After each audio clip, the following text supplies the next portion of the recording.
I'm sure you've experienced, just like the rest of us, having been in that awkward, frustrating position when you're thinking about sharing something with your partner, something that's been troubling you, and you need for them to really hear, but you hesitate because you know from past experience it's probably not going to go well.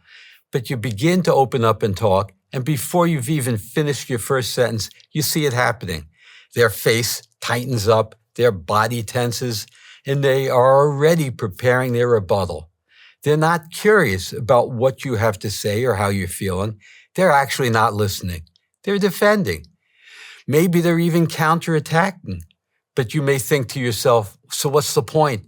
And you either stop talking or you don't bring it up. You even begin arguing with each other. I can tell you, this pattern, this cycle of attempting to share, being shut down, or just retreating into silence to begin with, or anger or frustration, this is destructive to harmony and feeling cared for. It ruins relationships. That's why I developed a technique. It's probably just a 60-second technique. And I created this out of my years of couples counseling and noticing what's happening. This technique, which I call foaming the runway, changes everything. And it really increases the chances that your words won't fall on deaf ears, that your partner will hear you instead of going on the defense.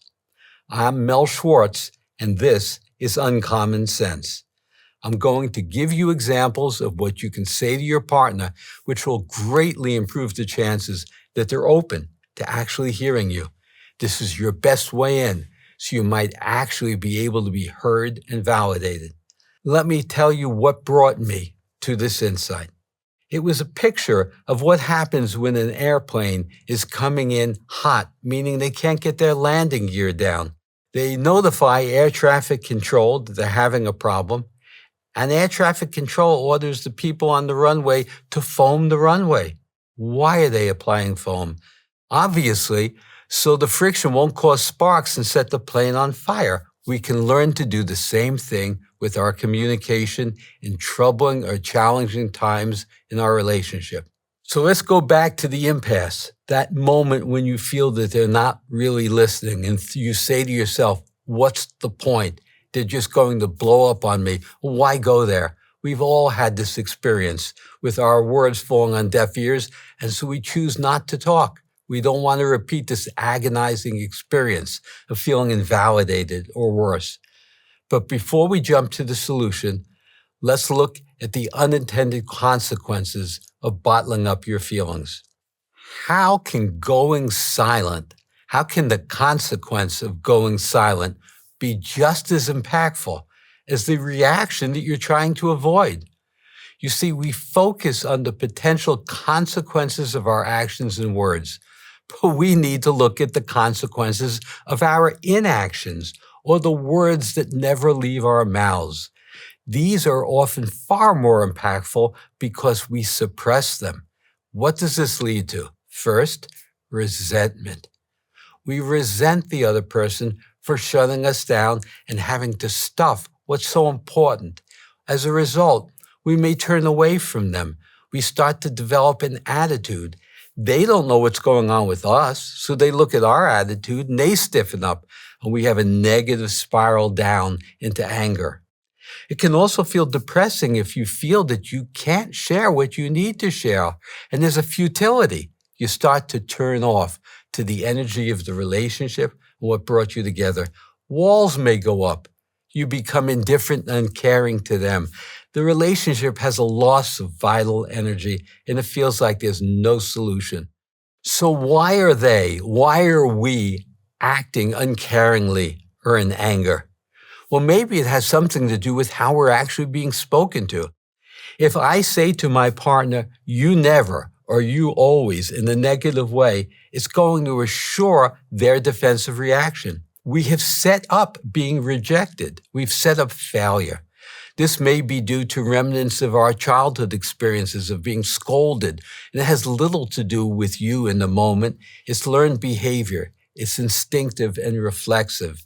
In situations like this, the other person may instinctively be defending their territory and preparing their rebuttal while you're still in mid-sentence. And so you feel silenced and invalidated or worse. So what can you do? Introduce what I call the preface. Just as air traffic control foams the runway, you can foam the verbal and relationship runway by prefacing. You can't simply dive into the conversation. What is the preface? How does it work? How does devoting a few sentences as a preface really calm the turbulence? How does this improve the chance of being heard and reduce the knee-jerk reaction? Well, we need to set the stage so our words don't fall on deaf ears and cause a reaction. This just takes a minute or two. Let's talk about some examples of what the preface sounds like. You may say to the other person, I'm struggling with something I want to share with you, but I'm afraid you're going to be reactive. That's an excellent preface. It slows down the reactivity. They may say, sure, what's the problem? You can then say, I have something to share with you. I'm feeling tentative about it, but I'm anticipating you're going to shut me down or tell me I'm wrong, so I don't know what to do. I don't know how to say this. You've now enrolled them with this preface. There's a far better chance that they'll be less reactive and more present. Not to mention being sympathetic to how you're feeling. You are literally foaming the runway. You're providing a new way in so you can quiet the defensive reaction. What does it mean to enroll the other person? How are you slowing down the process by lessening their reaction, by avoiding right versus wrong issues? You might say, I need your help with something, instead of just launching into the attack. Of course, you don't intend it as an attack, but they're going to feel it's an attack. So slow down. I need your help with something. There's something I'm struggling with. You create a different energy. Why is the struggle to communicate actually more critical than the actual thing we're trying to talk about? This derails our ability to converse with emotional intelligence. How does paying homage to the communication challenge first and initiating a peaceful form of communication set the table? Well, think about it. If I'm saying, I'm having a problem, there's something I'm struggling with saying, I want you to hear this, I'm afraid you're not going to take it in, we have reduced the temperature in the room. Pulses aren't quickening. There's no reactivity. Also, this technique boosts your own confidence and your own self-esteem because you're actually authentically sharing what you're feeling, what's concerning you. This technique, this prefacing, helps you find your authentic voice. It's informed by vulnerable feelings, not by anger, not by accusation. Now let's talk about getting beneath the anger.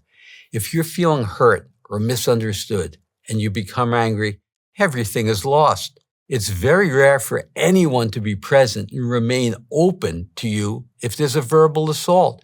You both go down the drain. You might say, you are, you always, you never. If your words sound angry, if your words sound like an attack, they're going to fall on deaf ears, and they're going to get you the same in return, a counterattack. Anger is a mask for fear. Anger is a mask for sadness or pain. Anger comes to the forefront because it's far more accessible emotion than vulnerable feelings. Vulnerable feelings are hiding beneath the anger and the fury. What happens when you preface and share your hurt, share your insecurity in a thoughtful way instead of starting with anger? How does it increase the chance of being heard? Tremendously. If you're vulnerable, you're being listened to. We are actually modeling the behavior we want for them to mirror. If we speak vulnerably, openly, without attack, we're likely going to be heard. It's a different energy. Our proclamations are typically nullified because of the wrong energy. You see, acting strong is pointless. Embracing your vulnerability opens the communication. Remember, what you have to say may be compelling and really important to you and the future of your relationship. But if your words are lost to the other person's defensiveness, what happened to the communication? It stalled out. It went nowhere. You've actually assured that they are going to invalidate you. So slow down your process. Think to yourself, how can prefacing open the door to my actually being heard, to a new dialogue or shared inquiry between us? Two people who are both looking to be understood and appreciate each other's feelings avoid the right versus wrong impasse, which is ruinous. So here are the rules. Don't begin your sentence with the word you. Begin in the first person, I. The other person might still be listening. Make it subjective. Make it about how you feel. I feel, I think. Share how you feel, as opposed to making an objective indictment of what they did or didn't do. Here's an example. When I brought up that sensitive topic the other day to you, you kind of dismissed it or marginalized it, and I felt really uncared for. Can we go back to that conversation? That's an effective way to communicate. Remember, feelings aren't right or wrong. If I express my feeling, I can't be told I'm wrong. Stay away from making statements of fact. They lead to argument and they go nowhere. We all want to be heard and validated. We have to learn to get out of our own way to accomplish this. Our tendency to react rather than respond. When we foam the runway, it quiets and dampens reactivity. It provides an opportunity for a win-win rather than a lose-lose. So here is your uncommon sense. To be heard and to be validated, you need to foam the runway by preparing a soft landing so your words can actually be heard. They can be contemplated and taken in.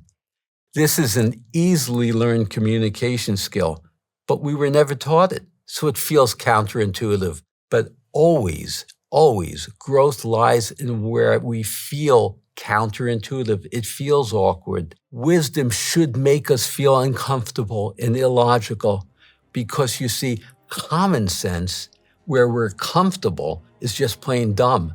So if we open up to something new, something that's not in our familiar zone, that is where wisdom lies. Invite in the discomfort and open to wisdom. This has been Uncommon Sense. If you want to thrive in your relationship with others and with yourself, be sure to subscribe to the channel. I'm Mel Schwartz, and I'll see you in the next one.